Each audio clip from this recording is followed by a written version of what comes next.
Welcome back, my friends, once again to the show that never ends. Yes, independent horror cinema is on the chopping block today with a rather blunt title called Kill That Bitch. Now, that title is taken from a line in the movie, and the movie is about, well, it's hard to talk about this plot without ruining it. I could say it opens with a guy in a mask who kills a girl, and he starts making text phone calls to these other ladies, and we don't get really a whole story, we just dive right into it. So the mystery is, first off, why is he going around doing what he is doing to these ladies? And then as the story plays out, we get a couple plot twists and turns that you don't see coming, and what you end up with is an interesting creative script from Dustin Mills. Yes, the guy who brought us Skinless as well as Easter Casket and a number of other films.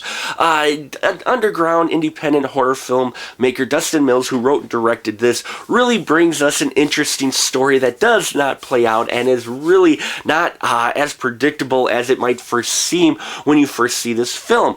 Now, with it being a Dustin Mills production, you're going to get those underground elements that we've seen in the past, the boobs, the blood, the body count, but you also get entertainment in here, and you get an interesting story and characters. You get the performances that go from fair to really good, and that's because a majority of this cast, this is their first time in front of the screen, though there are a couple of experienced actors in here from the independent scene. For the most part, they're newcomers to the film scene, and again, it ranges from good performance to really good performance to just okay performance. But you don't expect a huge, a lot of deep Academy Award-winning acting from micro-budget films like this. You just expect to be entertained, which is what I was. He really surprised me, and again, it's one of those things you can't talk too much about as far as the plot goes, because you don't want to ruin it for people, because there are a number of surprises. Now,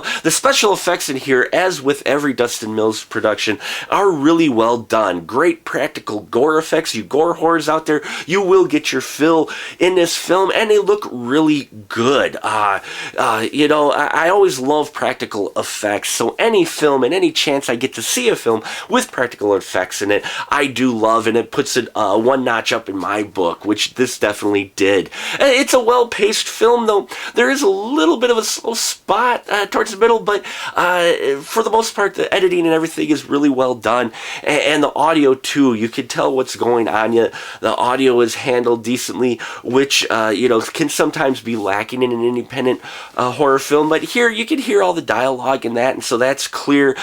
Some of the kills are interesting and surprising, and again, definitely this film will not end like you thought it would. Check out Dustin Mills' Kill That Bitch. Don't be turned off by the title.